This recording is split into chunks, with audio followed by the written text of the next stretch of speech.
Welcome back to the show. So we're going to continue with our look at our Premier League London clubs. We've got one final game to look at, and that's Crystal Palace.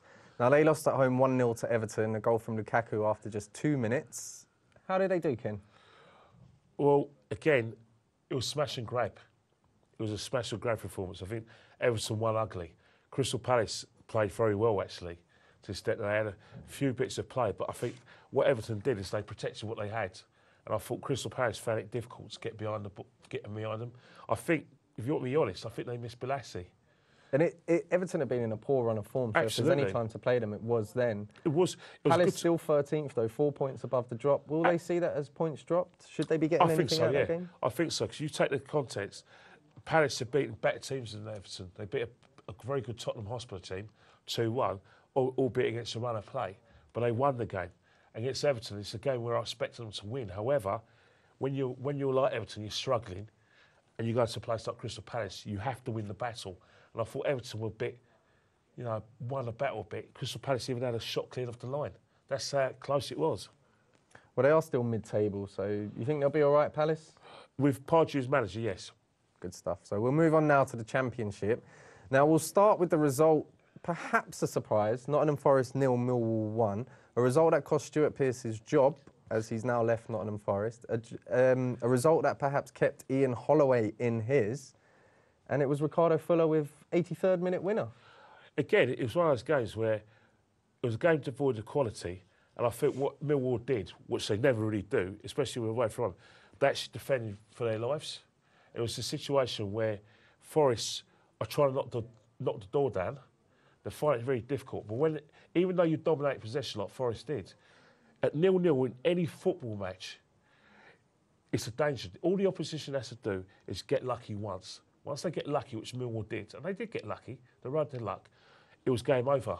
And there's still 2 points adrift in the relegation zone, Millwall, but that result will lift everyone around the club. It will lift everyone around the club, but the problem with Millwall is that let's hold our excitement. We've been down this road before with Millwall. They got a very good point at Dean Court a few weeks back, and what happens? They play Middlesbrough the week afterwards, lose 5-1. So I'm very cautious when it comes to Millwall. So we'll move on. We'll take a closer look at Charlton now. Now, they drew yet again. They're still without a league win since November, and they drew 1-1 at home to Rotherham, albeit Rotherham did get a 91st minute equaliser, so it was a bit unlucky for Charlton. But what happened there, Ken? What happens is again when you play at home and you go 1-0 up, if you don't get that second goal. But especially when you take the lead in the 83rd minute, you would fully expect to go on and win that game. You've got to see it out. Definitely. Cousins scores a very good goal, and then what happens is that for the next 8 minutes, they're celebrating being 1-0 up. What you should do is there's two ways to see the game out. You either get the second goal or make yourself difficult to beat. But if you're in a situation where it's an injury time, you've got you're set piece and you switch off, which Charlton did, then it's curtains for them. Again, it's a result that does nothing for them. Yeah, because it's another draw for Charlton. They are the draw specialists. Actually, yeah. I think they're the king of the draws Absolutely, at the moment. But they're just not winning games, and they do find themselves struggling a little bit in the Championship now. Where is that next win going to come from? You tell me. Well, with their next game's a trip to Middlesbrough. Well, it's not going to be at the Riverside anyway. It's definitely not. So we'll move on now to the unfortunate Fulham, who lost 2-1 at Blackburn. It was a spirited performance from Fulham, but just didn't get the result. I think what it is that Fulham and Blackburn just got a little bit more quality than you. I think at the moment both those teams were mid-table. They were, I think, a couple of points separated them before kick-off. And I think you're semi-right in what you've said. Blackburn do have a little bit more up top. They've got Gasede, Jordan Rhodes actually went through a goal drought. And he actually gets his first goal in a row against you guys. And then typical. The thing with Fulham, what annoys me about Fulham is that when they go 2-0 down, they stop playing. That's what you played well when you were 2-0 down. But I'm thinking, hang on here, in these crucial moments, why not play like this for the 90 minutes? Well, I think initially, they were a bit apprehensive about pushing too many forward, and they then went 2-0 down, and they had no choice but to come out and play. It's too late then. game's over. 2-0 down. At least Fulham 15th in the Championship, Well, and it's turning into a pretty poor season. Well, if you look at the situation, if you look at it logically, they're about having 13 points off the playoffs. Now, they go on a little run, and teams keep on falling out. There's a chance, but we're running out of time. Fulham are making me look stupid by basically predicting that they'll actually. Do you still think they're in with a shout at the playoffs? Because I think, as a Fulham fan, I really am starting to lose hope that we're gonna finish in the top 6. You're losing hope. You're losing hope. I'm losing money on this. I think that makes 2 of us. And a little mention of Fulham's FA Cup 4th round replay. They lost 3-1 at home to Sunderland. Now, that wasn't a bad performance at all from Fulham. And it was at 1-0 up, 1-0 at half-time. Bettinelli's made the mistake, and it has cost them their place. Because once he drops it into the goal, the momentum's with Sunderland, and they've gone on and got a second. Like I said, a Herschel Gibbs moment. That's all I've got to say. Herschel Gibbs. Bettinelli, we won't hold it against you. You've had a great season, so chin up. We didn't need the FA Cup anyway. So we'll move on now. Brentford. Now, it was a top-of-the-table clash. Brentford at home to Middlesbrough. And Middlesbrough won 1-0. Because the reason why, because they're a very well-drilled side. They rode their luck. Their goalkeeper, was it Constantino? Yeah, I'll let you do the Greek pronunciation. Made some fantastic saves, made some reasonable crucial saves. Any day of the week, Brentford win that 3-1 comfortably. But Middlesbrough, because again, you've got a good goalkeeper. When you've got a good goalkeeper, he transports confidence to the defence and to the midfield. And when Middlesbrough got their goal before half-time, you kind of felt that it was game over. They're so hard to break down, though, Middlesbrough. I think they've got the best defensive record in the league. They've only let in 18 goals or so. Against a decent Brentford side, but I think quality shone through in the end. Absolutely. I think Middlesbrough are cuter, and I think Middlesbrough have got better players and better what I call game managers than Brentford. Brentford play with a lot of heart and endeavour. They're very good attacking sides. When they go up front, they tend to win comfortably in certain games. They win games they shouldn't. However, Middlesbrough are too cute for them. And I thought, if you look at the situation, one little mistake by Harley Dean, he lets in Bamford behind him. Before you know it, it's 1-0, it's game over. And so the result leaves Brentford in 5th, still in with a shout at the playoffs. Of course they are. But again, you're happy for Brentford, and obviously we're going to have more Brentford involved in the show, but I worry about when they got the quality to actually make that final at Wembley. Well, only time will tell. And finally, in the Championship, Watford, so the game on Friday night, they travelled to leaders Bournemouth. Now, they had lost the game 2-0, but it was not helped with Angela being sent off after just 26 seconds of the game. Now, Ken, why has he done that? Why is he was the last man. He didn't need to make that tackle. You asked me. And you would prefer to go 1 down in the first minute and have 11 men than give away a silly free kick, be down to 10 men, and you're chasing the game. Well, the thing about it, right, is that logic, when you're actually out on the ground, logic means nothing. Yeah, day, you think for the moment. The bottom line is that he's trying to save his team a certain goal by making it by. Do you do that after 26 seconds? Hey, I understand in the 86th minute you might take one for the team. You look at the situation. A mistake's been made. It's to the extent that the guys actually got behind the team. Guys got behind the team, got behind their defence. So what's happened is that Angeli actually makes a mistake. So in order to cover up for a mistake, in order that the goal runner's going, he's got a decision to make. Does he let him go through, or does he foul him? He's chose to foul him. He's made the wrong decision. He's made the wrong decision. Ultimately, he's put himself in a position because he's made the error in the first place. It does leave Watford in 6th, so they're still in with a shout at the playoffs, but they are 7 points off the top now. Are they still in with a shout of automatic? It's still within their reach. It's still within their reach because you've got a situation where we've got Ipswich. It changes all the time. The only consistent in the top of the table is Bournemouth. Derby lost to Nottingham Forest a few weeks ago. I never saw that coming. Ipswich, they're a bit inconsistent. So we don't know who's finishing third. It could be anyone. You can't even say Bournemouth are nailed on because Bournemouth dropped points, early on in Dean Court against Millwall. So it's anyone's really. From like 1st to 5th, anyone can get automatic promotion. And there's some interesting Championship games coming up as well this weekend, which we'll take a look at in a little bit. So we'll move on to League One now, and Leyton Orient. Oh, Kenny, what's happening at Leyton Orient? Well, they lost 4-1 at home to Scunthorpe, and they find themselves 23rd in the league, 2 points adrift of safety. sinking fast. Well, the thing about it is I laughed out loud, but it's not funny. It's not funny because you take a year ago, and I keep on mentioning it, they're in the playoffs. They're in the playoffs. They played in the playoff final. Chris Dagnall misses a penalty against Rotherham, and then they're just like, it's like they're still feeling sorry for themselves. And you had the match, you had Barry Hearn and the Hearns selling to Pachetti, who's a clown, as far as I'm concerned. He's a clown who couldn't even hold on to Russell Slade, and then he employs another clown called Milanese, and then when Milanese gets a job, a director of whatever, he finally leaves his post, and he got another clown who couldn't win a game at Sampdoria. Or was it Lecce or Sampdoria, was that? Liverani. Yeah. Another clown who basically got the job because he's a friend of the biggest clan at Leighton do you see them staying in League One, or no. are they sinking? They're sinking fast. They're inconsistent. You know, the manager's got no very good tactics. He doesn't know how to make their best player, Chris Dagnall, is play. Basically, they've got Chris Dagnall and they've got 10 players playing without no confidence. The only player that's shown it week in, week out is Dagnall. And he went missing from that game, Exactly. so they lost 4-1 in the end. So in League Two, AFC Wimbledon, they got a point away to Morecambe. Not a bad point. Two teams in the middle of the table. Not really, it's not a bad point. It didn't do anything. It's like, for a team like AFC Wimbledon, it's consolidation. Basically, it's an achievement for AFC Wimbledon to actually be in the Football League itself. The fact that they're mid-table, and it doesn't look like they're in trouble with being dragged into a relegation battle. They're not in trouble. They're not going to ever get promoted. They haven't got the money to, buy half-decent players. They're going to rely very much on the loan system. So, really and truly, them being middle of the table is good for them.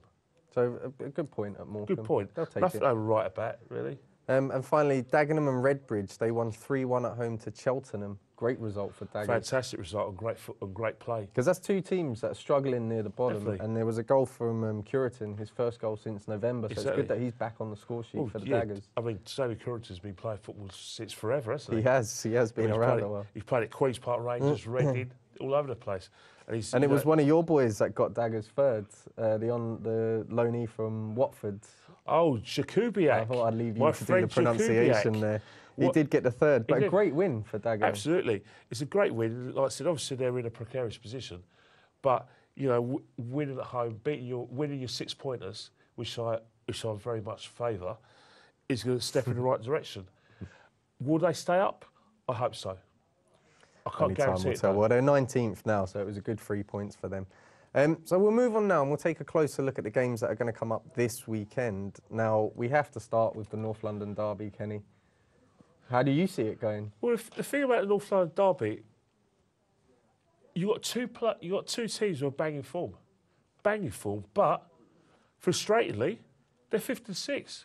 Now, if they didn't drop points in inopportune moments in October and November, i.e. Arsenal drawing games they should be winning. But Arsenal now are level on points with Southampton, who are in 4th. So it's now or never for Arsenal, really. They can't really keep affording to drop points. They have to go there to win. Oh, absolutely. But the bottom line is, in the context of the game, you've got two teams who are playing well.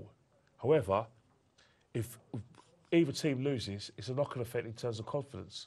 Like, for instance, you've got a situation with Spurs. They're in a League Cup final. They're playing with a lot of confidence. However, Arsenal, a lot of people think they've got this inferiority complex towards Arsenal Football Club. Their fans are going to be very passionate. However, on paper, Arsenal are a better team than Tottenham. And I know we asked Bez a bit earlier, but I'm going to ask you now. How big a loss is Alexis Sanchez for this game? He's a massive loss to the extent that he works hard and that pace behind the back. But however, it's very nice that we have Walcott back, come back from injury. He's fully fit. You've got Giroud back, you've got Cavalla back, you've got Ozil back. We've still got a very lot of options. And instead, obviously, we've got Danny Welbeck as well, who's recovered from a thigh problem. So we're in a good shape in terms of, or Arsenal in a very good shape in terms of returning players coming back from injury. So let's have a prediction, Kenny. How do you see that one going? You know what? I think if Arsenal play the way they played at Man City, then I can think Arsenal win that 2-0. 2-0. So 2-0 to the Arsenal. And so Arsenal, if they win that game and Southampton drop points, Arsenal will move into the top 4. So we'll go on to the Southampton's game. They travel to QPR So they're down in London. Can your neighbours do you a little favour there? Well, the thing about Queen's Park Rangers, which Queen's Park Rangers is going to turn up? Because the bottom line is that, you know what, I've got no time for Harry Redknapp. It's the timing of that decision, it annoys me. However, you know, like I said, Austin's off form. In my opinion, he's off form. He hasn't scored for a while. You know, like I said, they're playing without a lot of confidence. In midfield, they still give the ball away too much. So how do you see the game going, Ken? So QPR at home to Southampton. I think Southampton win that. First game without Harry. I think Southampton win that comfortably only because they've got better quality, more quality than let's have a score. 2-0 Southampton. 2-0 Southampton. So elsewhere, Chelsea travelled to Aston Villa. Aston Villa can't buy a goal at the moment. I think it's over 6 hours of league football without a goal. Surely it's an away win. You have to say so, yes. Although they've got no Diego Costa, Fabregas is out injured, but they've got Remy to come in. You know, like I said, still enough quality. It's still enough quality in Chelsea's make-up to win the game. I'll say 3-0 Chelsea. 3-0, comfortable.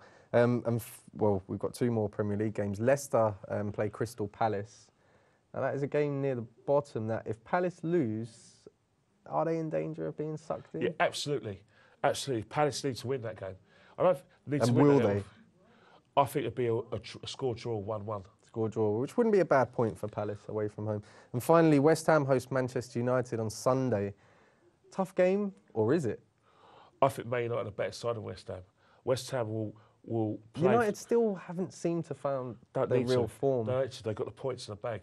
You don't have, at this stage of the season, you don't have to play well. You just need results. Yeah, bottom line is that even though West Ham play the best of their ability, you've got quality of Van Persie, you've got Falcao, you've got Rooney, and you've also got Daveria. Let's have a prediction there, Ken. 2-1 Man United. 2-1 Man United. So a close win. Win. There are games next week as well, so there are 2 rounds of Premier League games. Now, obviously, we don't have time to fit every single game in, so we'll quickly run through them. Arsenal host Leicester. 3-0 Arsenal. Sunderland, QPR travel to Sunderland. 11 away defeats. 11 away defeats. Are they going to get a point? No. 2-1 to Sunderland. More misery for QPR. Spurs travel to Liverpool. Liverpool back. Sturridge now back for Liverpool. It'll be a tough game for Spurs. I can't see Spurs getting a point. I think Spurs will lose 2-0. So if Spurs lose that and lose to Arsenal, that's 2 big losses, especially if Arsenal win both their games. Chelsea host Everton on Wednesday. Comfortable win for Chelsea. Everton not the side they were last season. I'm saying 3-0 Chelsea. 3-0. West Ham travel to Southampton and Palace host Newcastle. Palace and Newcastle is going to be a very good, strong game. I think Newcastle are going to be up for it because of Alan Pardew. So I think Newcastle win that 2-1. And Southampton, West Ham? Southampton, West Ham have got more quality than they had before. Southampton are still a good side. I wouldn't be surprised if it's a draw, 1-1. 1-1. So moving on to the Championship, we're going to have to run through these games quickly. We got Watford, they host Blackburn. Millwall play Huddersfield. Charlton travel to Middlesbrough. Leeds play at home to Brentford, and Fulham host Birmingham. Which game sticks out for you there, Ken? Well, Brentford are going to beat Leeds comfortably at Ellen Road. That's going to happen. Middlesbrough are going to beat Charlton. Huddersfield are 15th in the table. They've got quite a bit of quality. So I think Millwall are going to struggle, and I think Huddersfield will nick that 1-0. Watford against Blackburn, Watford will win comfortably because they've got more quality than Blackburn. Blackburn have got Jordan Rhodes has come back from school in a good set. Well, Blackburn are up to 9th now. They're not doing too badly. They've had a good run of games. But Watford have got a very good home record in recent weeks since December. They play very well at home. So home win? Home win for that. Home win. And Fulham, Birmingham, home win. I wouldn't Good rule stuff. Home win, Kenny says. The midweek games involving our London clubs in the Championship. That's Birmingham, they host Millwall. Brentford, Watford, London derby there. Charlton host Norwich, and Fulham travel to Bolton. Well, I'll start with Millwall. Okay, we'll start with Millwall. I think Birmingham, Millwall, I seriously think Millwall are actually going to get a point there. I don't know why. It's illogical. Away point for them. Brentford versus Watford, basically, that is a game of the week. Forget the midweek games, that is a game of the week. And I think I'm looking at 1-1. 1-1. It's a top of the table clash. I think Brentford are 5th, Watford are 6th. it's one of those that the losers could slip out of the playoffs before I'll tell they you know one it. thing. I'll be at the Emirates to watch Arsenal-Leicester, but I'll be keeping a close eye on Brentford-Watford. It could be a good game. I think it'll be a fantastic game. Because both teams have shown a lot of quality this season, and I think it could be a game worth watching. Bolton, Fulham. I think Bolton are playing very well. They played actually Well, quite they were well. completely rejuvenated under Neil Lennon. They have I don't know been. if you saw their FA Cup replay against I saw the Liverpool. replay. So unlucky not to take that game Oh, at least to Neil extra Dance, time. he had a Herschel Gibbs moment. He really did. He really did. So they'll fancy that, Yeah, but- Bolton, as a home win. They will fancy but that. they've got no strikers. Remember, they had to play a defender up top against Heskey was injured, so they had to play a defender up top. Mills was a defender. He played up top with Good Johnson. So I think he did a good job, though, to be fair. he did a good job holding the ball job. up. However, this is a good time to play Bolton. I think you could nick that 1-0. That'd be great. 6 points over the next week would be great for us. So in League One, Rochdale, Leyton Orient travel to Rochdale, and then midweek they host Notts County. So 2 big games for Leyton Orient. How's it going to go?